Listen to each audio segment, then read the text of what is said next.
تبارك الذي نزل الفرقان على عبده ليكون للعالمين نذيرا۔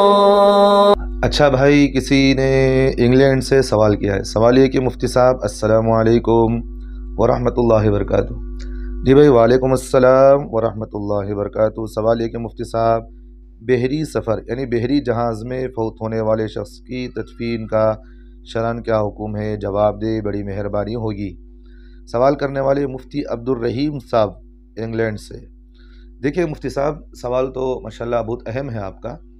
دیکھیں مثال کے طور پر اگر کوئی آدمی سمندر میں کشتی میں جا رہا ہے، کشتی وغیرہ میں جو بھی ہے جا رہا ہے، درمیان میں کسی کا انتقال ہو گیا، اس میں اللہ نہ کرے کسی کا انتقال ہو گیا۔ اب جب انتقال ہو گیا ہے تو اس میت کے گلنے اور سڑنے کا امکان نہیں ہے کہ بھئی اگر اس میت کو لے کر ہم سمندر کے ساحل تک پہنچ سکتے ہیں، اطمینان کے ساتھ ہم جو ہے سمندر کو پار کرتے ہوئے زمین کے سطح پر ہم پہنچ جائیں گے، جہاں زمین مل جائے گی، وہاں تک اگر اطمینان کے ساتھ آپ پہنچ سکتے ہیں اور وہاں تک پہنچنے کے درمیان میں اس کے جسم کے گلنے اور سڑنے کا کوئی بھی پریشانی نہیں کہ نہیں سڑے گا، تو پھر سمندر میں جو مرا ہوا آدمی ہے، اس میں کشتی میں مرا ہوا آدمی، پھر اس کو وہاں تک اس کو لے جائیں گے، پھر وہاں زمین پر اس کو دفن کیا جائے گا۔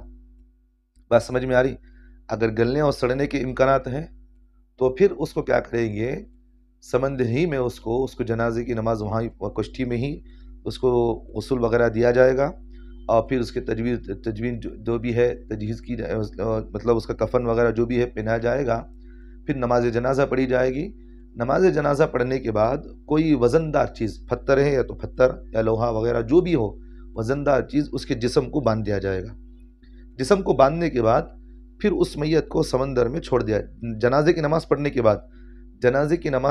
بعد اس کے جسم پر کوئی وزن دار چیز باندھ دیں، پھر اس کو زمین پر چھوڑ دے، سمندر پر چھوڑ دے۔ اب وہ اندر جائے گی، کیونکہ اس لیے وزن دار چیز باندھنے کی بات میں کہہ رہا ہوں تاکہ وہ میت سمندر پر نہ تیرے۔ اب وزن دار چیز ڈالیں گے، سیدھا سمندر میں چلے جائے گی۔ اب جب سمندر میں چلے جائے گی تو پھر اس کے لیے وہی قبر ہوگی۔ بات سمجھ میں آ رہی؟ تو دو باتیں ہیں آپ کی اس میں۔ پہلی بات تو ہے کہ اگر ساحل تک اطمینان سے آپ پہنچ سکتے ہیں، زمین تک آپ پہنچ سکتے ہیں، اور وہاں تک پہنچنے میں میت کے جسم کے گلنے اور سڑنے کا کوئی بھی پریشانی نہیں ہے، تو پھر وہاں تک پہنچ کر آپ کو چاہے کتنے بھی دن لگے، اطمینان کے ساتھ آپ پہنچے، وہاں دفن کر دیا ہے۔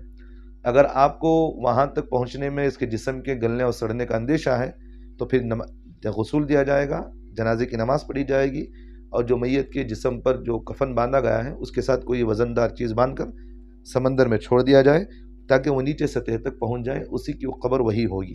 اگر آپ نہیں باندھیں گے تو پھر اوپر ہوگی، تو پھر وہ پھر وہ جسم کی بے حرمتی ہے۔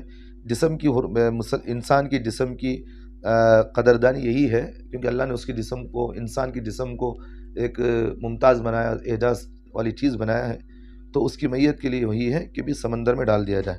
اب وہ سمندر میں نیچے جائے گا تو پھر اس کے لیے وہی قبر ہونی ہے۔ امید ہے کہ بھائی آپ کو جواب سمجھ میں آ گیا ہوگا۔ دلائل جو بھی ہیں تو میں آپ کو لکھ کر ڈال دیتا ہوں۔